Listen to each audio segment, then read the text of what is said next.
Hey listeners, it's Paul Andriola here. Why not join our community at Small Cap Discoveries, where we offer our members direct access to some of the best microcap investment opportunities available. Our members are getting access to premium microcap financings, research reports, and direct access to management. Sign up today at www.smallcapdiscoveries.com. Hi, everyone. Welcome to the Small Cap Discoveries conference call. Today on our call, we have the CEO, Pradip Banerjee from Xybion Digital. Xybion trades on the TSX Venture Exchange under the symbol XYBN. The company is currently trading at 60 cents with about 52 million shares outstanding, or about a $31.5 million market cap. I'd now like to hand it over to Paul Andriola. Hey, thanks a lot, Trevor. Yes, great to have Dr. Pradip Banerjee with us today. Xybion's a company that we sort of stumbled on probably about 3 or 4 months ago. And timing has worked out real well because their latest financials just came out a couple of days ago. So we're able to get updated on that. So Dr. Banerjee, welcome. Great to have you with us today. We're just going to hand it over to you. You've got a presentation. So why don't we just let you roll with it? Thank you, Paul. Thank you, Trevor. Pradip is fine. You don't need the Dr. Banerjee part, but thank you. I appreciate that. Thank you for everybody who is listening to me. So Xybion is actually focused on digital enablement of what you call highly regulated companies, which are literally pharmaceutical, biotech, lab products, so that we can help all this new discovery, whether it's a new COVID vaccine or a new cancer therapy or brand new treatment of some other diseases. So that's what we help our companies. That's our client companies. That's our value proposition. So I'll take you through highlights of the company, including financials as it stands now. So let me go through the legal disclaimers part of it. As a public company, I have to do that. I am assuming you're all fast readers. You read these 2 pages very quickly. So Xybion at a glance is this. So we are a profitable global software as a service company. So I want to take it slowly. So the companies in the software business at our stage of growth, most of them are not really profitable. So that's what I want to stress as well. At the same time, we are focusing on research and development of this biotech pharmaceutical companies, as I said, so that we can bring this medicines, life-saving medicines, to the patients faster, which requires a very stringent regulatory process, mostly through the US Food and Drug Administration. So that's why we focused on it must be compliant in a highly complex regulatory world. At the same time, collect the scientific and research and development data and all other documentation to prove that the data and the documentations are actually true. There is no fraud, no other untrained or unvalidated information is passing through. So everything is to a very high quality standard. So that's what we do. Quick highlights of our company results. As of June 30th, 2023, if we look back trailing 12 months, so our revenues are almost 17 million, but these numbers are in US dollar. That's what I wanted to also mention. These are not Canadian dollar, although we trade in Canada in Canadian dollars. So that's something you got to keep in mind. Out of that, 10.6 million is annualized recurring return, which is mostly focused by the investors as well. And that is about 62% of our total revenue. And that is growing. And the growth is primarily through our subscription or the SaaS revenue model. We have enterprise software products. So some of the legacy customers still pay maintenance and all of that. So we're no longer selling the traditional way of licensing software. We declared about 3 years back to start this journey to software as a service subscription only model. So that takes time to convert all of that. But that's our growth side of it, 20% plus. And we have 0 debt. As of the June 30th date, we have almost $6.7 million US dollar on hand on our balance sheet. And today we have 160 plus customers in 29 countries and very high retention rate. And it's also driven by our strict adherence to the Food and Drug Administration regulations, which are very strict. So the changing over is also difficult. So we need to make sure everything is always right. And in 29 countries, I already mentioned. So I already mentioned the core of our products and technology is what is called very low code. Means you don't have to write codes when a customer wants to customize their process, their workflows, which historically took a lot of time and tremendous amount of cost to do that. So that's really one aspect of it.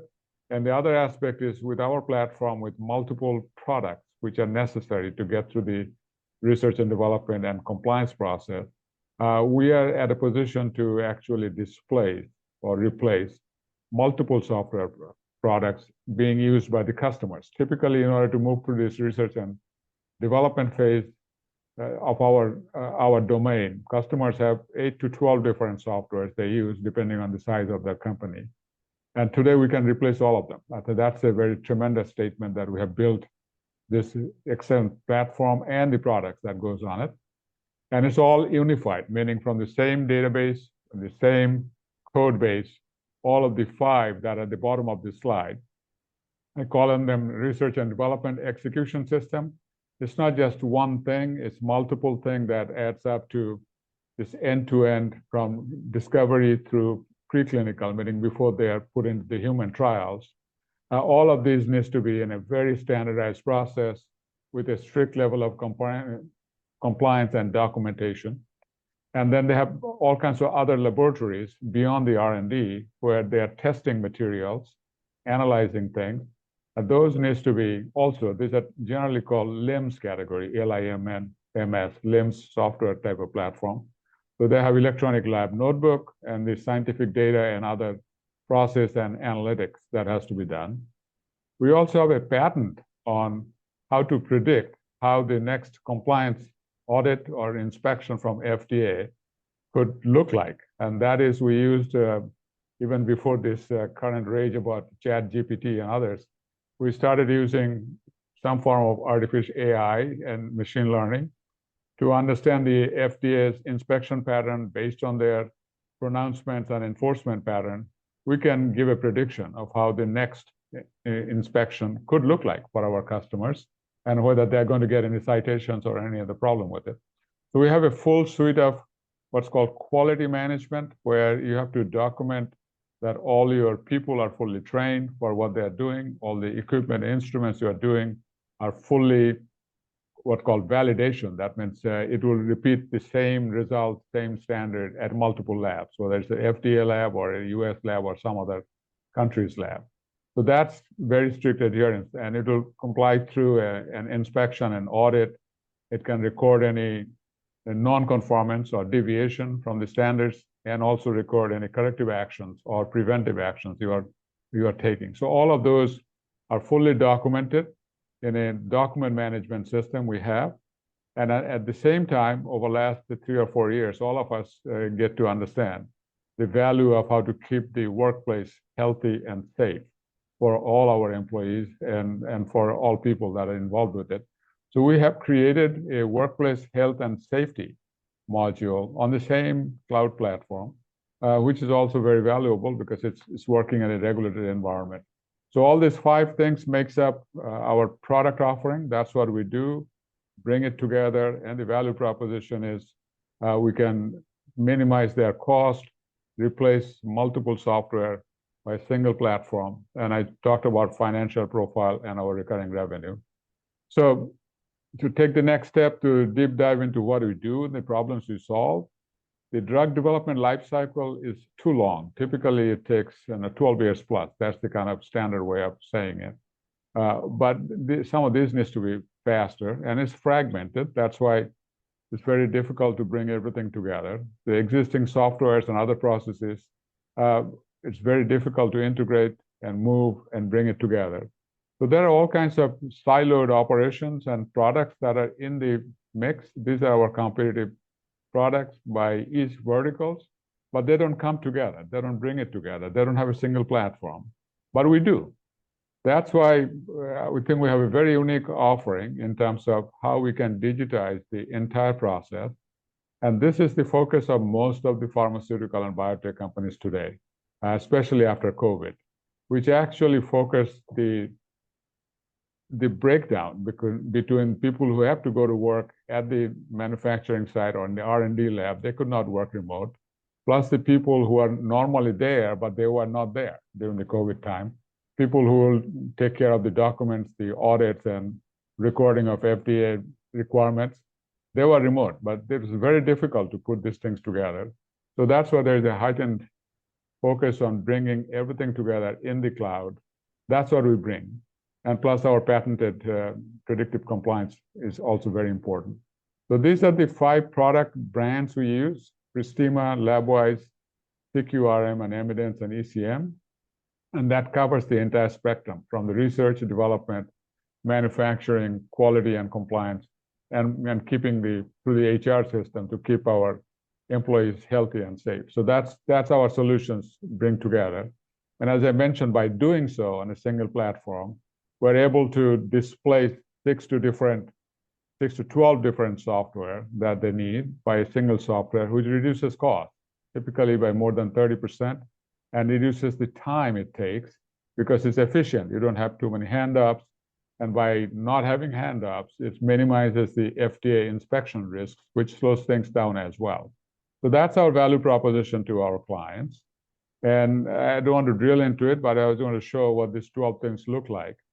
This is a step-by-step. Each of them is a department from research and development until human clinical trials are started.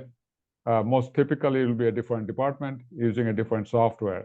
Today from Xybion, it's color-coded to show that we can address all of them. That's our very unique value proposition with full compliance and full FDA approval process support that we have here. So that's our business. That's what we do in detail. And our uniqueness, I highlighted here some of the lead competition for each of the product verticals. As you can see, with the exception for one company, which we use like as a business model, this company is Veeva, V-E-E-V, New York Stock Exchange listed company. They started similarly, but they started with a leased platform from Salesforce, Salesforce.com's technology platform. And on top of that, they built some clinical trial applications and other applications. But this concept is similar. On a single platform, they built multiple things, and they have grown very rapidly over last decade or so, more than that. So they're now about a $2.5 billion company, starting about 15 years ago, slightly larger than our size today. So that's the proof of the business model, that by bringing together multiple softwares on a single platform, serving them onto the cloud, there's a huge demand for it, and the clients like it. So except for Veeva, in our chosen, we don't have any overlap with Veeva. That's the good news. So for our chosen domain, Xybion has all of those on a single platform, so others don't. We're now beginning to win against all of these companies. And these are all very significant companies, have changed hands at a very high multiple of their revenues. For example, in 2022, Sparta Systems, which is a quality software company, was bought by Honeywell. Sparta was about a $100 million revenue company. Honeywell paid about 1.3 or $1.4 billion, so 12 to 14 times multiple of the revenue. So that's kind of the background setting of what we're dealing with and what our distinctions are. And our strategic vision is to provide this digital transformation, provide the end-to-end cloud platform to serve R&D, labs, health, and safety with that, reduce cost of ownership, and also support the entire digital business model for all our clients' companies globally. We can serve up single cloud globally at this point. That's the very unique part of it. And how I got here is through also a different pathway. So it's vision-driven. My background is previous to coming to Xybion. I'm actually the founding managing partner of Accenture's life sciences research and development business, which I started from scratch. And it's today pushing, I think it's exceeding $1 billion range in revenue. And the success formula for that was to show that we can handle this end-to-end business, all processes at scale. Accenture had that scale. And that's how I came together. I hold a PhD in pharmaceutical sciences from University of Wisconsin, and also an MBA from the Wharton School of University of Pennsylvania. So and worked for pharmaceutical companies like Abbott Lab and SmithKline, GlaxoSmithKline, before joining Accenture to build that. So I took that same learning to build this end-to-end on a software basis. And rather than building everything from scratch, we decided we're going to buy companies.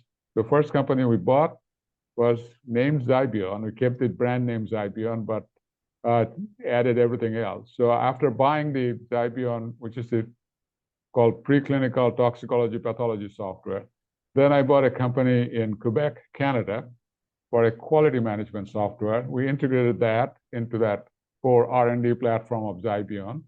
Then I bought another company from GE Healthcare, which was outside of Philadelphia.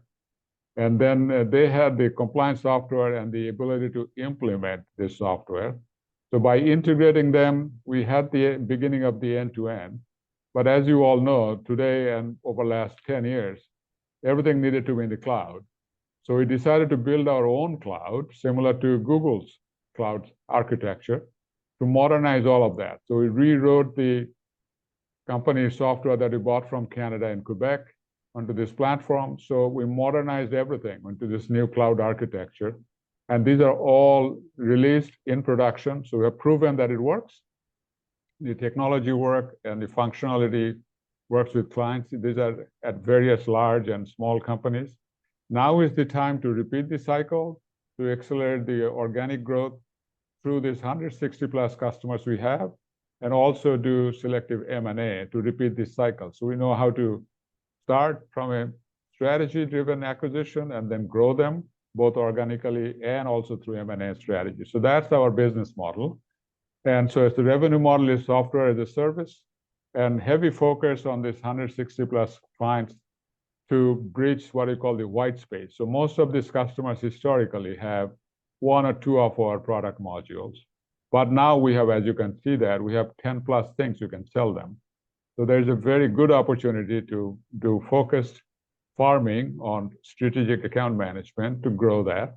At the same time, we also will remain focused on gaining new clients through our new offerings and new products. So that's, and especially biotechs are a very good target for us. Initially, they don't have any infrastructure. By just using Xybion, they can bypass their need for buying too many softwares or having even an IT department. This thing is served up in the cloud. So that's what we're doing. And our strategy is also focused on selective M&A, but we want to be always positive cash flow. So the targets are always, it should be accretive to the P&L and be synergistic with one of our business lines. So that's what we have a pipeline we're working through at this point. And given our current financial performance and positive cash flow, that should be very helpful to us. We have a standing line of credit with the National Bank of Canada, which is a $10 million delayed draw to support M&A activities. So that's standing by. That's quite helpful to have that. So that's basically our strategy. I gave you my background already. I have a very experienced management team in place. All of them are long experienced. Our COO came from similar to Infosys consulting head. And so he has been with us for last almost 6 years now, plus 20 plus other experience. Our CFO has been with the original Xybion that I acquired for over 30 years. So that's the longevity of and stability of our company. And others are equally long-time experienced team. So that's basically a wrap. So why Xybion? You have the growth benefit of a modern cloud software, yet somewhat of a reduced risk of knowing the proven solutions are already implemented. It's very timely in today's all digital world. Very large target addressable market, as large as 60 billion, and by various different categories. Who is who of the customers? The top 20 pharmaceutical companies are our customers, including US FDA, which is also our customer. They use our software to test anything we submit to them. US Army Medical Research Command, which uses a lot of medical research, biological research. They use our software to do this. So that's basically the background. We're poised to grow. we're poised to do both organic and other things, and look forward to your support and participation in our company. Thank you very much. Perfect. Thank you so much, Pradip. I want to remind everybody that's listening, if you've got a question you'd like me to ask Pradip, please use the chat function, and I'll do my best to ask that question. Just a couple things here. By the way, a fantastic presentation, covered off a lot of my questions. But the company, I guess, technically founded in 2008. It sounds like. Well, I bought the company. Yeah. So Xybion, the core Xybion company, was founded in 1977. So Right. so it's a continuously running 45 years company at its core, but the whole thing has changed. So I bought it from the original founder, actually, in 2008. Right. So from 2008, it's under my stewardship, but the original company is 45 years old at this point. Perfect. Yeah. Thank you for clearing that up. And that's what I really meant was under your stewardship or your control, 2008, you started to sort of consolidate these different businesses, but the company just went public not too long ago. I think about a year 2021, ago. 2 years ago. 2 years ago. 2 years ago. It tells us a little bit about the go public process. I can't remember when we spoke last if you actually raised money or not. I don't think you raised money, or if you did, it wasn't a large amount at that point. Maybe refresh my memory. That's correct. So one of the things we explored how to grow strategy. So one strategy obviously is venture capital, private equity, all of that. But we wanted to control our own destiny, and I self-funded all of that. So at this point, I owned everything at that point and took all the risk, and it's debt-free at this point. So I knew some people in the investment banking world in Canada through my prior exposures. To talk to them at that point, Stifel took the lead, and they said, look, the Canadian market is now very good for technology companies, especially American companies coming here. We want to support you on all that. It looked very good when we started the conversation, but then the market overall changed by the time we were ready to go. But for me, the value of a public stock is really twofold. One is to leverage it as a currency to do further acquisition. And second is to attract talent, because we could give a public stock options. We had a private stock options in place, but for the private stock options to come to money, I have to sell the company. Otherwise, our staff don't get the money. So having a public equity is good to attract talent. So those are the two arguments. So it's a strategic move, even though the market was not helpful. I said we will go public. So we go public by a RTO process, by backing into a CPC called Gravitas One, which was offered through Gravitas Securities. So that was the mechanism. So we had a very small amount of cash in Gravitas One, about $1 million Canadian, and Stifel and Gravitas managed about a $2 million small private placement, which was just about enough to pay the lawyers, basically, to leave some cash on our hand. So that's basically it, and it's a small float. But TSX.V allowed us to go public because we had this agreement with them, that all of that. So that's basically the history of how we came to the TSX.V market. Perfect. So you're kind of driving towards where I was going to go with this. What was the price of the financing that was done? It was significantly higher than where the stock's trading at right now, I believe. $3.20. $3.20. And I think last I saw the stock's trading around 60 cents right now. Yeah, so it had some collapse. It may be connected with Gravitas Securities challenges in the marketplace and all of that, plus the general the technical general downdraft. Yeah, for sure. Now, you've self-funded this the whole time. You did a little bit of a raise in the market, and I can't remember if I saw in the presentation, but you're obviously a very significant shareholder of the company. What's the insider ownership as a percentage of the overall business? Yeah, there's only 3% in the public float. The remainder is inside ownership, primarily myself. And again, if I remember correctly, are there two classes of shares here, or is it? Yeah, it's actually, that's the other part of it. So we're an American company. So for tax purposes, IRS wants everything to be classified as an American company. So there is no way out of that. So we have that. But the other part is that if you're listed with an American management and shareholders in America, US SEC also will have jurisdiction. So this was the legal advice to create a compressed share structure, so that we don't become subject to SEC reporting at all. So we qualify as a foreign private issuer for the US purposes. For the Canadian purpose, it doesn't matter. So that's why we created an extreme compression structures for the shares I hold, basically. And SEC only counts the absolute number of shares. They don't take the overall share value. So that's why we have those two. Otherwise, there's no economic difference or any voting share difference. Every share is one vote. Every share is one economic interest. But it looks that way because we want to be foreign private issuer and not have to take another cost to report SEC 10Ks, 10Qs every quarter. Yeah. No, that makes complete sense.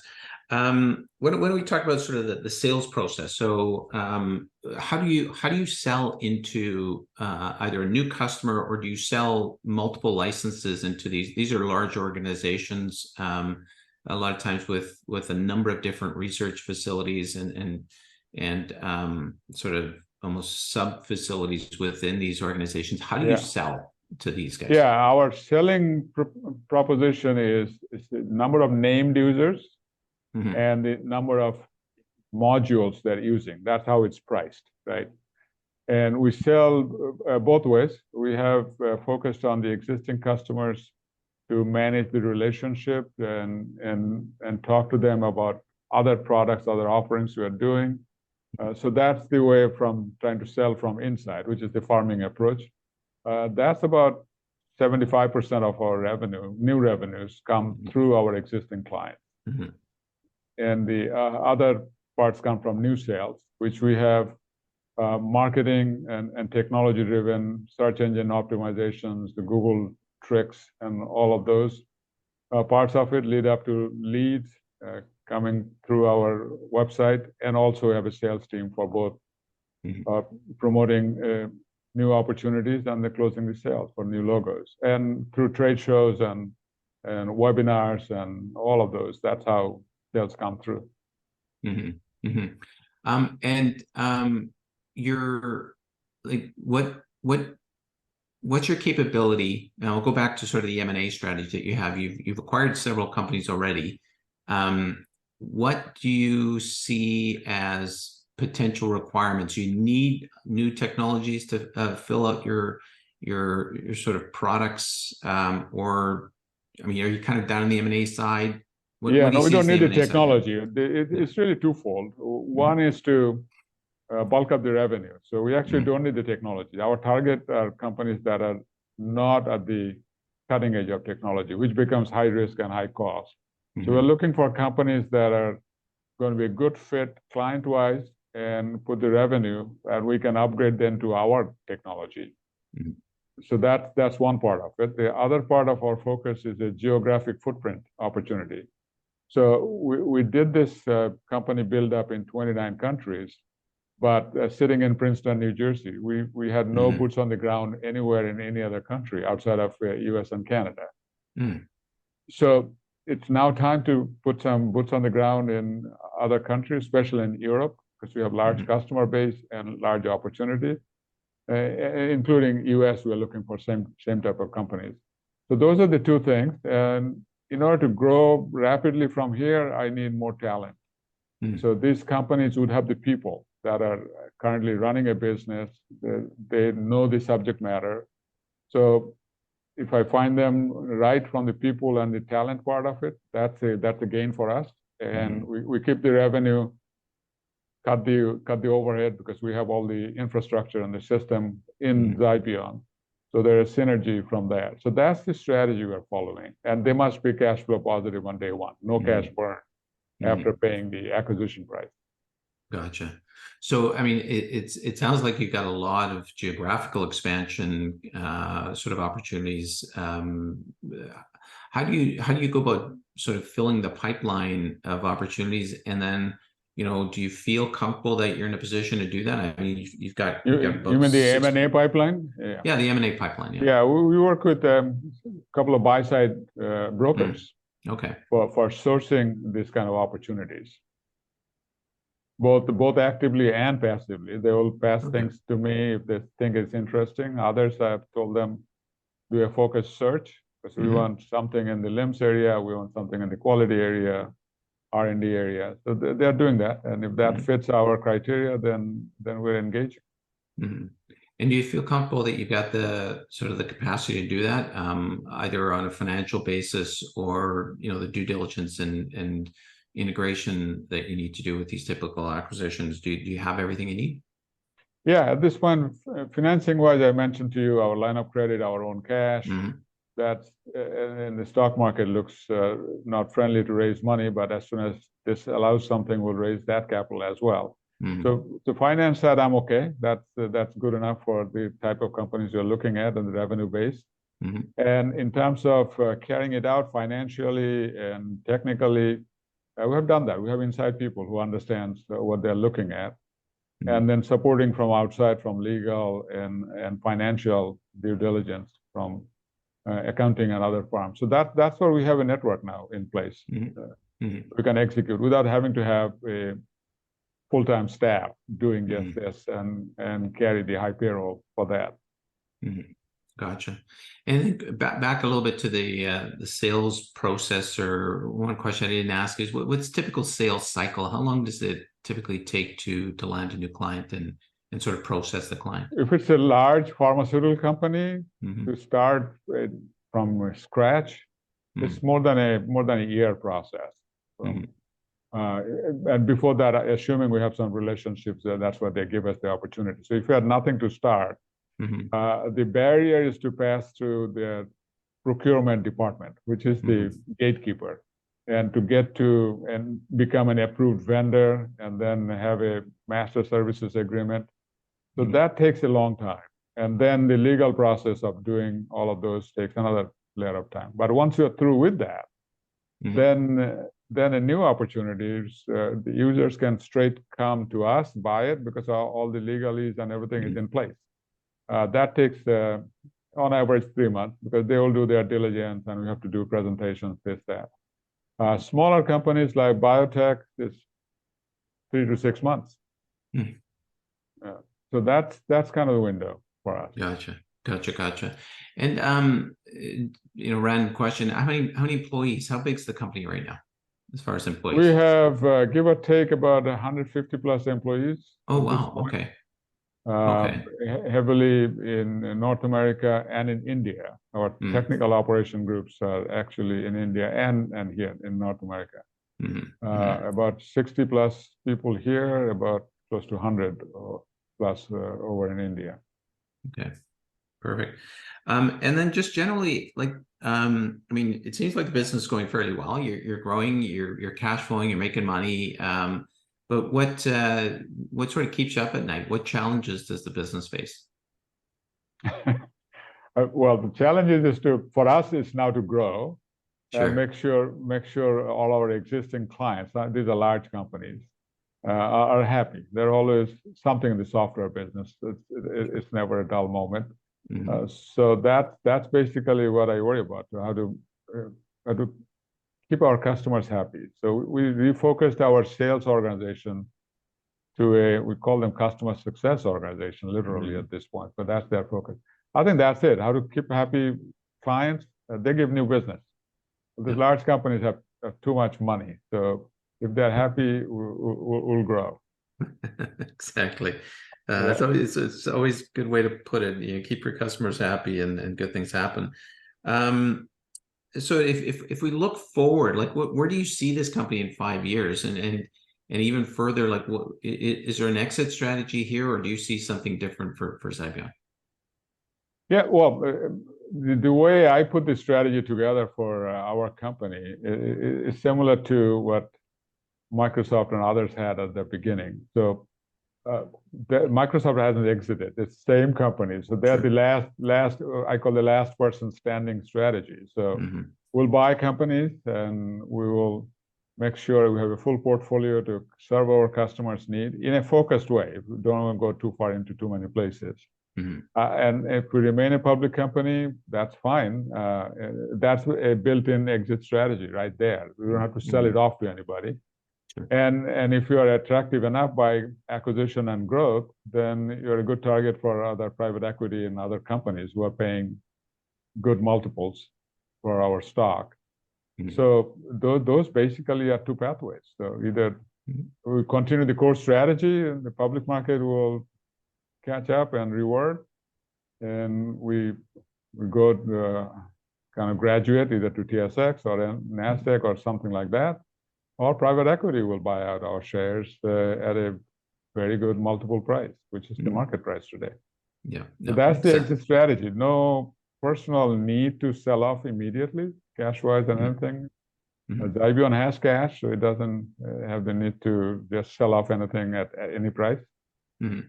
So that's our strategy, really. Of course, there's exit strategy for the right price. Of course, perfect. Now, I mean, by all indications, certainly by more than just a cursory look, the company appears to be quite cheap. What do you think? Yeah, what do you think the market is not understanding, or what do you think the market's getting wrong to price it where it is right now? Well, that's a billion-dollar question, so I don't have a full answer to it. I think it's a couple of factors. One is probably this disruption caused by what about our backing of the investment banker side of it? So that caused process probably sold off.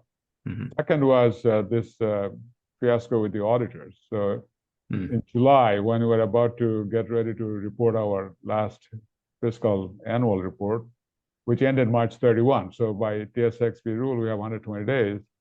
And after 90 days, our previous auditors informed us they were disqualified by Canadian Public Accounting Board. And so this told us you got to find a new auditor, man. And with 30 days to go, or less than 30 days to go, you can't close it. So we found a new auditor, which is now in Vancouver, Davidson and Company, and they took their time to, it's a new client and they wanted to have their own process and this, that. So this created a financial information vacuum for almost 9 months plus. We had no communication since February. That was the last time we released our December 31 quarterly results. And then on October 16th, and then we had to request a management cease trade order because that's what BCSC wanted, since we couldn't file, is that the management cannot trade, which you don't trade anyway. But all of those may have created a taboo in the marketplace, and during this time, we're not doing any communications because we had nothing to say. It's still financial data and nothing else we can share. And because of all these problems, we couldn't execute the M&A strategy that we could have. But so those are the parts that probably I need to communicate better with the investor group and all of that. So this is a good beginning. Hopefully, through your channel, we get to communicate to the clients and get going. Plus, the other part is, I think, our small float. We've got to find a way to increase that float so there is good trade in the market. But if the price is so depressed, it doesn't make sense to sell shares that quickly. So I think those are my understanding of the issue. But we'll address it as soon as we get some opening. Perfect. I think appreciate that.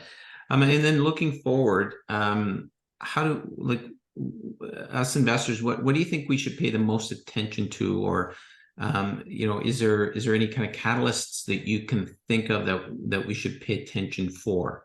Like, what metrics or catalysts should we watch out for in, say, 2024? I think it's the same thing, really. So uniqueness for us is profitable growth. Not growth at any cost, because you can push the growth and have a huge cash burn and companies at risk. So it's a very low risk approach. So keep an eye on it, and the revenue growth, whether by organic growth and it's actually annualized or soft as the subscription growth, right? That's what we're focusing on, that part, as opposed to the total revenue. And look for any inorganic growth as you go slowly in that direction. Gotcha. So just standard, you know, grow your business and look for some opportunities on the M&A side.